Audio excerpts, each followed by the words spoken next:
আসসালামু আলাইকুম বন্ধুরা, সবাই কেমন আছেন? আশা করি সবাই অনেক ভালো আছেন ও সুস্থ আছেন। তা আমরাও ভালো আছি। তা আজকে কিন্তু বিকেলবেলা মা বেটি বের হয়েছি একটু হাঁটার জন্যে খুলির দিকে। অনেক দিন হয় বের হই না, যেহেতু কয়েকদিন আগে অনেক দিন ধরে বৃষ্টি হলো, ওই কারণে কিন্তু বের হওয়া হয় নাই। তো যাই হোক, আজকে বের হয়েছি। তো এই যে বের হতে মেয়ে নাকি ফুল নেবে, ওই ফুল চাইতেছে, বলে যে আম্মু আমাকে ফুল দাও। আর আজকের ওয়েদারটাও কিন্তু খুব ভালো আছিল, যার কারণে আজকে মা মেয়ে দুইজনে বের হয়েছি যে একটু হাঁটিয়ে আসি। তারপরে এই যে ওই তো ফুল নিচে নিয়ে এখন দুইজনে হাঁটতেছি। আর এই যে দেখেন চারপাশে গাছগাছালিগুলো এত সুন্দর দেখা যাচ্ছে। যেহেতু বর্ষাকাল, আষাঢ় মাস, চারপাশে পানিতেও ভরপুর এবং চারপাশে গাছগাছালি দিয়েও কিন্তু ভরপুর। সব পাশে জঙ্গল আর জঙ্গল। আর এই জঙ্গলের ভেতর মশারও কিন্তু অভাব নাই। একটা ফুল ছিঁড়বার যায় মনে করেন যে কয়টা যে মশার কামড় খাইছো আল্লাহই জানে। তো যাই হোক, মাশাল্লাহ আমার সোনাটা কিন্তু সুন্দর লাগতেছে। সবাই এই সোনাটার জন্য একটু দোয়া করবেন, ও যেন ভালো থাকে, সুস্থ থাকে। ওর শুধু পাকনা পাকনা কথা। এই যে দেখেন ওই একটু পরে কি বলবে, সবাই শোনেন।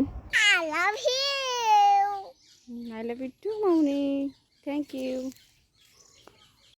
শুনলেন, ফুলটা নিয়ে এসে আমাকে দিল। তো যাই হোক, বিকেলবেলা একটু হাঁটতে কিন্তু ভালোই লাগে।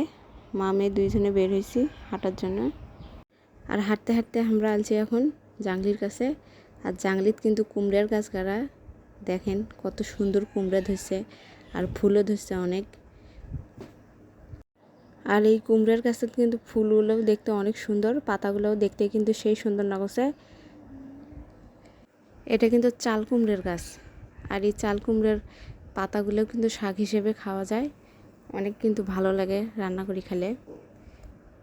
আর ওই যে দেখো কুমড়া কিন্তু ধরছে, ওটি একটা, ওই যে একটা, এই যে একটা। কুমড়াগুলো কিন্তু সেই সুন্দর হয়েছে, বেশি বড় হয় নাইও। আর এই ছোট ছোট কুমড়াগুলো ভাজি করে খেতে কিন্তু অনেক মজা লাগে। কেটা কেটা কুমড়া খেতে পছন্দ করেন অবশ্যই কমেন্ট করে জানাবেন। আর কার কার বাড়িতে কুমড়ার গাছ আছে সেটাও অবশ্যই কমেন্ট করে জানাবেন। গ্রামের মধ্যে এই গাছগুলো দেখতেও কিন্তু অনেক ভালো লাগে। তারপর দুইজনেই এখানেই বেড়াতেছি, বেশি দূরে হাঁটতে আর যায়নিও। আর এখানে আমার ময়নাটা এই যে খেলতেছে একা একাই। এরপর আসছে পুকুরের এদিকে পানি দেখার জন্যে। এই যে দেখেন পুকুরের চারপাশে পানি দিয়ে ভরপুর। টানা কয়েকদিন বৃষ্টির কারণে কিন্তু সব পুকুরে এখন ভরে গেছে অনেক পানিতে।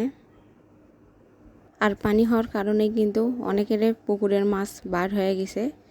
তো যাই হোক, দেখেন চারপাশে পানিতে কিন্তু ভরপুর হয়ে গেছে। এই যে দেখেন আজকের ওয়েদারটা কিন্তু সেই সুন্দর ছিল। নীল আকাশের মাঝে সাদা মেঘ কিন্তু ভাসি ভাসি বেড়াচ্ছে। আর আকাশটা দেখতেও কিন্তু সেই সুন্দর লাগছিল, অনেক সুন্দর ওয়েদার। তো ভিডিওটা ভালো লাগলে অবশ্যই লাইক কমেন্ট শেয়ার করবেন এবং পাশে থাকবেন। তো আজকের ভিডিওটা এই পর্যন্তই।